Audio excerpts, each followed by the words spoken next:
اب حضرت موسیٰ جوان ہو گئے۔ جب موسیٰ جوان ہو گئے تو بنا حکم علم ہم نے موسیٰ کو نبوت عطا فرمایا۔ ابھی نبوت آگے ملے گی، ابھی کہاں ان کو ہم نے سمجھدار بنایا، فیصلہ کرنے کی طاقت دی۔ ایک دن موسیٰ علیہ السلام جا رہے تھے، شہر میں دو آدمی آپس میں لڑ رہے تھے۔ ایک آدمی بنی اسرائیل میں سے تھا اور ایک آدمی مصر کے، جو جس قبیلے کی فرعون جس قبیلے سے طاقت تھا۔ دونوں لڑ رہے تھے، ایک موسیٰ کے قبیلے کا تھا، ایک دوسرے قبیلے کے تھا۔ قبیلے کی محبت بھی محبت ہوتی ہے، نہ جیسے ہمارے یہاں برادری کی محبت چلتی ہے۔ برادری کی اور خاندان کی محبت جو ہے کہیں نہ کہیں وہ کام کرتی ہے۔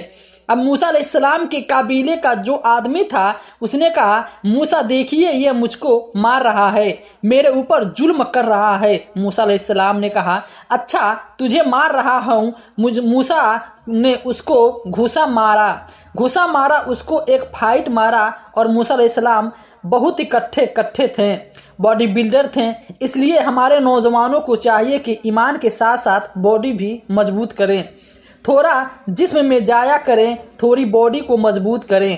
اب آپ لوگ مجھ سے مت کہیے گا مولوی صاحب آپ کی کون سی بہت مضبوطی ہے، لیکن پیدل جانا چاہیے۔ موسیٰ علیہ السلام باڈی بلڈر تھے، مارا، ایک فائٹ پکڑا، علی مر گیا، وہ ایک مکے میں مر گیا۔ موسیٰ اسلام نے مارا تو ایسے ہی تھوڑا سا اس کو جو ٹائٹ کرے، لیکن ایک مکے میں مر گیا۔ وہ موسیٰ علیہ السلام حیران ہو گئے، بولے ارے یہ کیا ہو گیا؟ زمین کا مالک شیطان نے مجھ سے کیا کروا دیا؟ ہوا یوں ہی کہ مجھے ابین شیطان بہت بڑا دشمن ہے، انسان کا غلطی ہو گئی۔ موسیٰ علیہ السلام نے انہوں نے مارا تو ایسے ہی ان کو سختی کرنے کے لیے، ان کو سبق سکھانے کے لیے وہ مر گیا۔ یعنی موسیٰ کے مکے میں اتنی طاقت تھی کہ مکہ مر گیا وہ۔ اور موسیٰ علیہ السلام نہ اللہ سے دعا کرتے ہیں، ربی پھر اللہ مجھے معاف کر دے، میں نے اپنی جان کے اوپر ظلم کیا ہے، مجھے معاف کر دے۔ پتہ چلا کہ نبی سے بھی اگر کوئی غلطی ہو جائے تو نبی بھی فوراً اللہ سے معافی مانگنے سے جان بوجھ کر نہیں مارا تھا، غلطی ہو گئی، انہوں نے اس کو قتل کرنے کے، جان سے مارنے کی غرض سے نہیں مارا، غلطی ہو گئی، لیکن فوراً اللہ کی بارگاہ میں توبہ کی۔ سبق یہ ملا کہ ارے موسیٰ تو نبی ہے، ہماری اور آپ کی کیا اوقات، اگر کبھی غلطی ہو جائے تو خطا ہو جائے، کوئی اللہ کی نافرمانی ہو جائے تو دیر نہ کرو، فوراً توبہ کرو۔ موسیٰ نے توبہ کی، اللہ کہتا ہے ہم نے اپنے بندے موسیٰ کی توبہ قبول کیا۔ اب موسیٰ علیہ السلام پورے مصر سے ڈرے سہمے ادھر ادھر گھوم رہے ہیں کہ اگر پتہ چل گیا کہ کوئی وہ میری وجہ سے مرا ہے تو مجھے سزا ہوگی، اور اس زمانے میں قتل کی سزا قتل تھی، موت کی سزا موت تھی، تو مجھے مار دیا جائے گا۔ موسیٰ علیہ السلام بیچارے ڈرے ہوئے سہمے ہوئے پورے شہر میں گھوم رہے ہیں۔ اگلے دن جا رہے تھے تو وہی آدمی جو ایک دن پہلے کسی جھگڑا کر رہا تھا، اسرائیل کا ایک آدمی، وہ آدمی کسی اور سے جھگڑا کر رہا تھا اور پھر چلایا، ارے موسیٰ دیکھیے میرے اوپر یہ ظلم کر رہا ہے۔ موسیٰ علیہ السلام نے کہا، ابھی بھی تو ایک ہی نمبر کا کمینہ ہے، تو ایک ہی نمبر کا فسادی ہے، قتل بھی تو کسی سے جھگڑا کر رہا تھا اور آج بھی تو جھگڑا کر رہا ہے، اس کا مطلب فسادی تو ہے۔ اس کے بعد موسیٰ علیہ السلام نے اس ویکتی کو جس سے آج یہ جھگڑا کر رہا تھا اس کو مارنے کے لیے اپنا ہاتھ آگے بڑھایا تو یہ سمجھا اسرائیل، یہ سمجھا کہ آج لگ رہا ہے موسیٰ مجھے ماریں گے۔ کہا کہ اے موسیٰ تیری انت تو ہی کام ہے، قتل تک سربلات کل آدمی کا مکہ مار کے تو نے ختم کر دیا تھا، آج مجھے ختم کرنا چاہتے ہو؟ اس نے بھانڈا پھوڑ دیا، اس کو پتہ چل گیا کہ کل وہ آدمی مرا تھا، اس کو حضرت موسیٰ علیہ السلام کے ذریعے قتل ہوا تھا۔ اب سارے شہر میں افواہ پھیل گئی، اب موسیٰ علیہ السلام بیچارے پریشان ہیں۔ اتنے میں ایک موسیٰ علیہ السلام کا ہمدرد اور خیرباہ آیا اور اس نے کہا، یا موسیٰ انہی معلومات یوں میرون ابھی کل یکت لکا موسیٰ دربار فرعون میں فیصلہ ہو چکا ہے، تمہیں اس قیمتی کے بدلے سزائے موت دی جائے گی، فرق الدین ہو، جتنا جلدی ہو سکے تم مصر چھوڑ کر نکل جاؤ، شہر چھوڑ کر بھاگ جاؤ، ورنہ جان کے لالے پر جائیں گے، ختم کر دیے جاؤ گے۔